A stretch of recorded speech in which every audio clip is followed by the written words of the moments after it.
The Lives of the Saints by Father Alban Butler, July 13th. St. Egenius, Bishop of Carthage, and his companions, A.D. 505. The Roman provinces in Africa were for a long time one of the richest and most noble portions of the empire. The Carthaginian barbarism and perfidy had given place to the most flourishing reign of the sciences, arts, and religion. The nobles of this country were all princes, and for riches and state seemed to vie with kings. Its peace seemed on every side secure. But the strongest cities and empires are often nearest a fall. They are founded to be again sooner or later torn to pieces. Every state has even within itself the seeds of its own destruction. These will occasion the dissolution of every body politic, no less certainly than the internal weakness of the animal body must brine it to a fatal period. This was the condition of the Roman Empire in its decline, when its rulers, to preserve Italy, which they regarded as its heart or head, abandoned its extremities to the Goths and Vandals. At a time when Africa thought of no danger, in the reign of the Emperor Valentinian III in 428, Genseric, king of the Vandals, and Alans, having lately made a settlement in part of Spain, passed into this country and in a short time became master of those fertile provinces. This politic barbarian king kept great armies perpetually prepared for any expedition, by which he prevented the vigilance of his enemies and astonished all the world with the rapidity of his enterprises. The Vandals, who were mostly Christians but infected with the Arian heresy, laid the whole country waste by fire and sword, plundered all places, even churches and monasteries, burned alive 2 bishops, and tortured others to extort from them the treasures of their churches, razed the public buildings at Carthage, and banished Coadvuldius, bishop of that city, with many others. But in 454, at the request of the Emperor Valentinian, Genseric allowed the Catholics to choose a bishop of Carthage, and St. Deogratius was raised to that dignity, who died soon after Genseric was returned from the plunder of Rome. The persecution growing hotter, many suffered torments for the faith, and several received the crown of martyrdom. The Arians, by a sacrilege never before heard of, made themselves shirts and breeches of the altar cloths, and at Tinuzuda spilt and scattered the body and blood of Christ on the pavement. Catholics being by an edict disqualified for bearing any office in the government, Armagastes, a nobleman who held an honorable post in the household of Theodoric, the king's son, was condemned by the tyrant to keep cattle. Genseric, dying after a reign of 37 years, was succeeded by his son Huneric, a more barbarous persecutor than his father had ever been. The episcopal see of Carthage had remained vacant 24 years, when in 481 Huneric permitted the Catholics on certain conditions to choose one who should fill it. The people, impatient to enjoy the comfort of a pastor, pitched upon Eugenius, a citizen of Carthage, eminent for his learning, zeal, piety, and prudence. And such was his deportment in this dignity, that he was venerable to the very heretics, and so dear to the Catholics that every one of them would have thought it a happiness to lay down his life for him. His charities to the distressed were excessive, especially considering his poverty, but he always found resources for their necessities in the hearts of his people, and he refused himself everything that he might give all to the poor. When others put him in mind that he ought to reserve something for his own necessaries, his answer was, "If the good pastor must lay down his life for his flock, can it be excusable for me to be solicitous for the necessities of my body?" He fasted every day, and often allowed himself only a most slender evening refection of bread and water.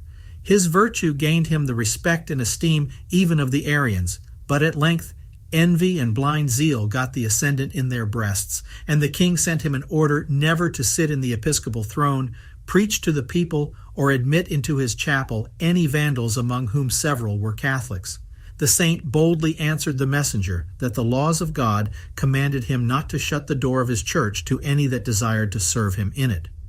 Huneric, enraged at this answer, persecuted the Catholics many ways, especially the Vandals who had embraced the faith. He commanded guards to be placed at the doors of the Catholic churches, who, when they saw any man or woman going in, clothed in the habit of the Vandals, struck them on the head with short staffs, jagged and indented, which being twisted into their hair and drawn back with great violence, tore off the hair and skin together. Some lost their eyes by this means, and others died with the extreme pain, but many lived a long time after.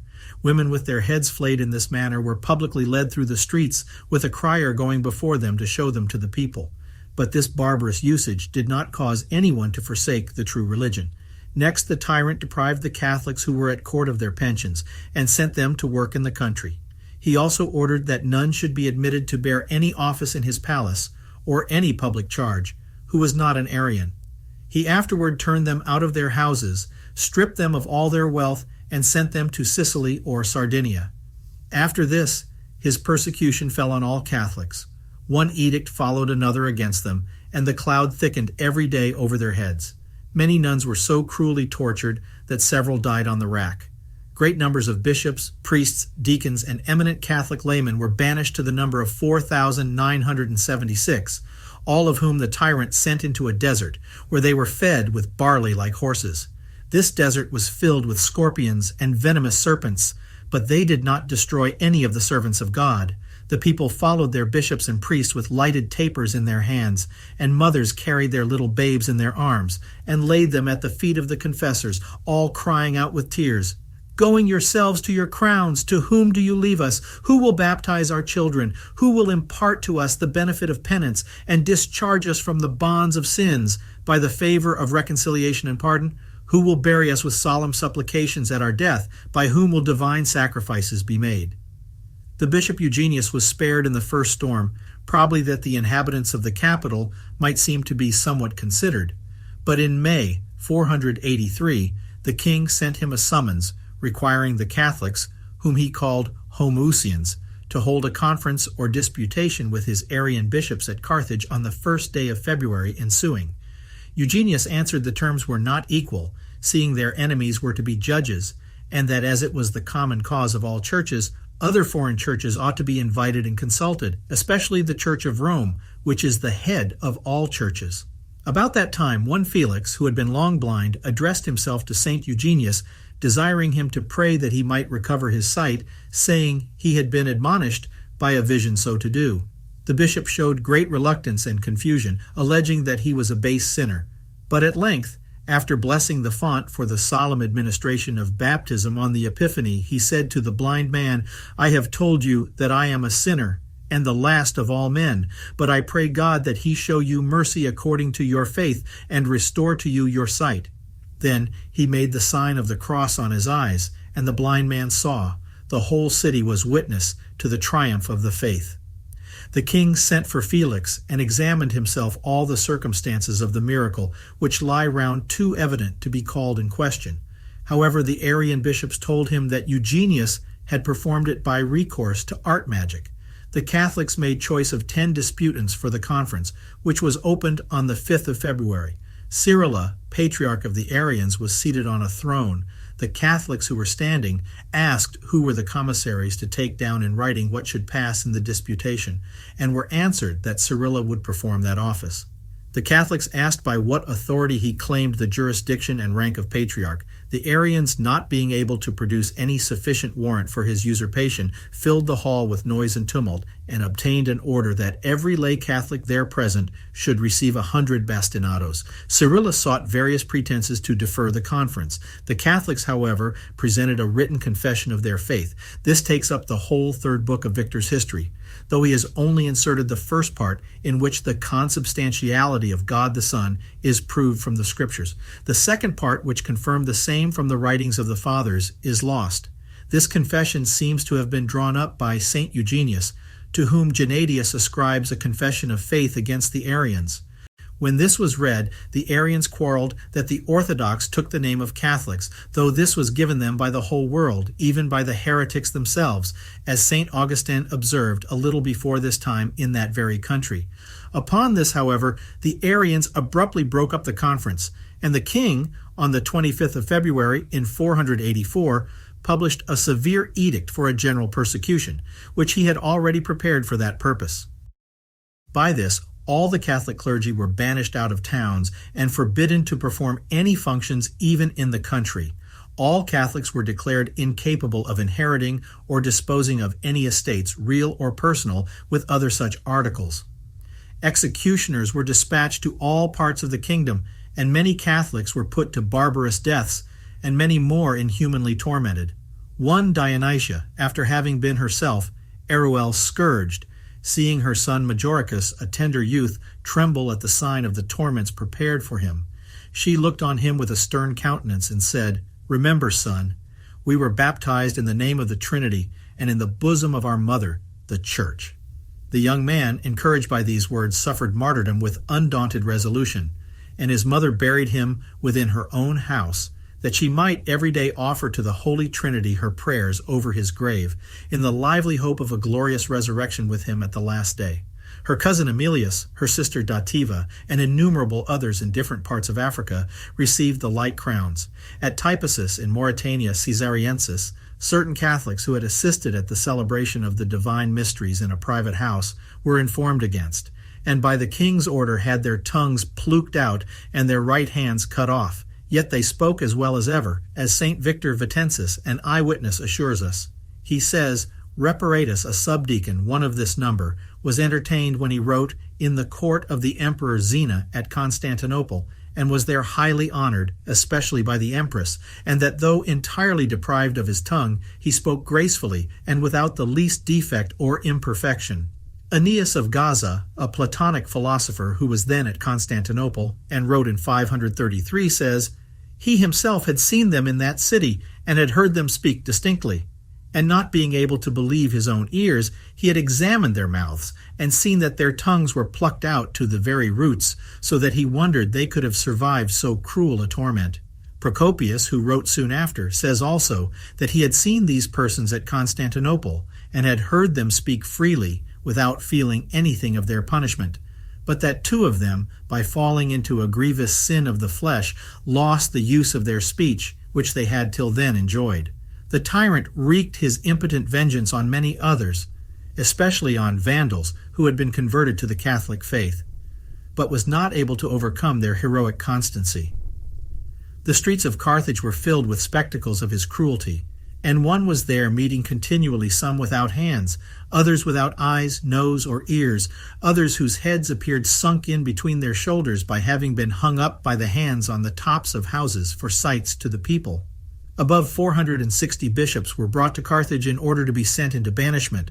Of this number, 88 died under great hardships at Carthage. Some few made their escape, and the rest were banished. St. Egenius, after having long encouraged others to the conflict, was himself at length on a sudden carried into exile, without being allowed to take leave of his friends. He found means, however, to write a letter to his flock, which St. Gregory of Tours has preserved.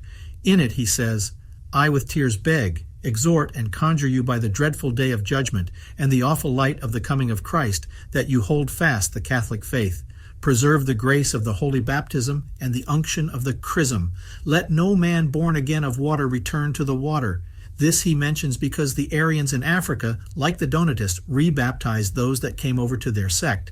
St. Eugenius protests to his flock that if they remain constant, no distance nor death could separate him from them in spirit, but that he was innocent of the blood of those that should perish, and that this his letter would be read before the tribunal of Christ at the last day for severer condemnation of such base apostates.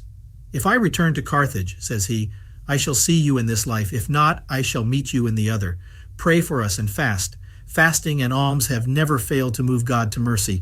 Above all things, remember that we are not to fear those who can only kill the body." We have a catalogue of all the bishops of the provinces of Africa who came to the conference and were sent into banishment, 6 namely, 54 of the proconsular province, 125 of Numidia, 107 of the province of Byzacena, 120 of the province of Mauritania Caesariensis, 44 from the province of Sitifi, 5 from that of Tripolis, besides 10 from Sardinia and other places.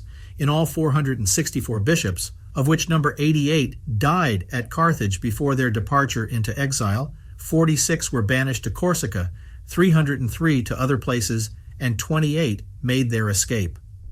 St. Eugenius was carried into the uninhabited desert country in the province of Tripolis and committed to the guard of Antony, an inhuman Arian bishop, who treated him with the utmost barbarity.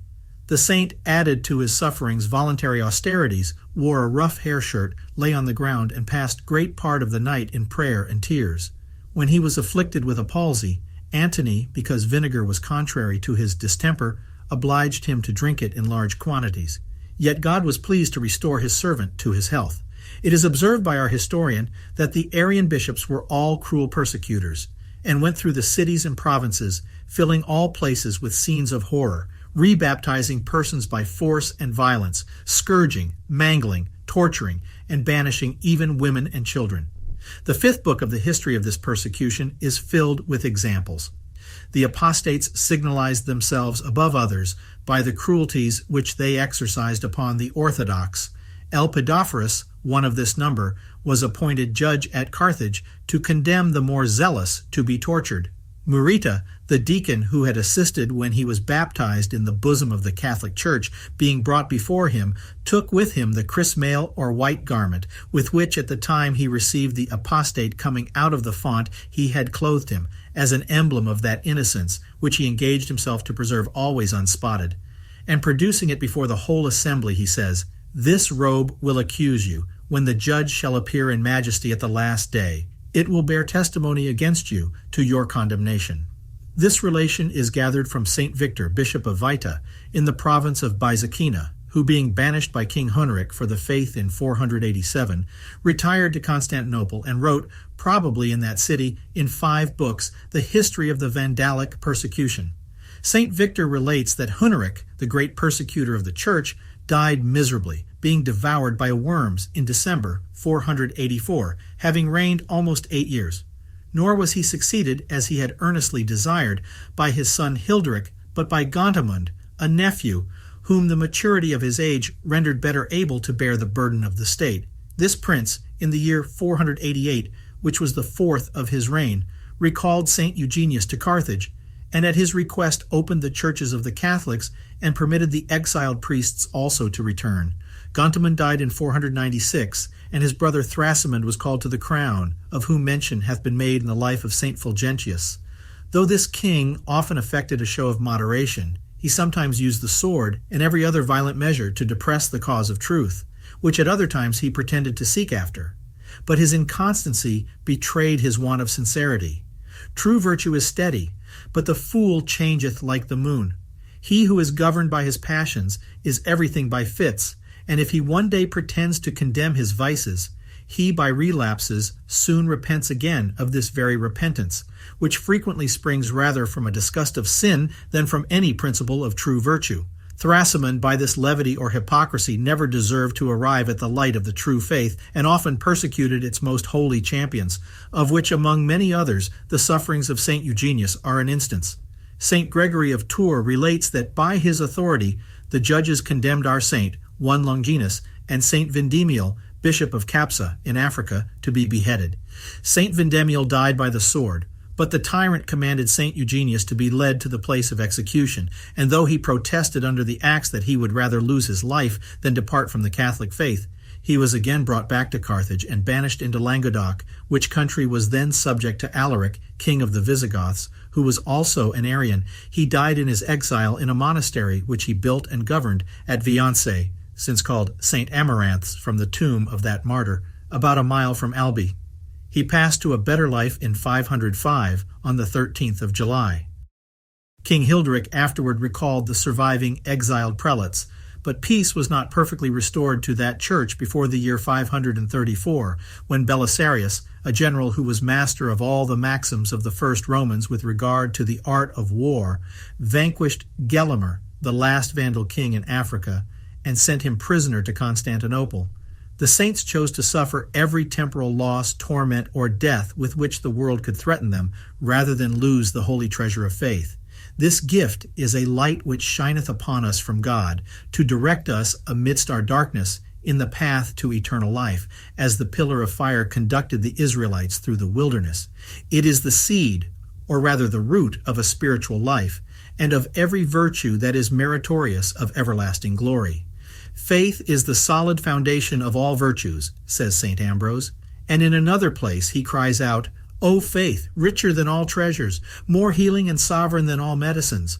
Our faith, if true, must have 3 conditions or qualities. 1, it must be firm, admitting no doubt or wavering, ready to brave all dangers, torments, and death.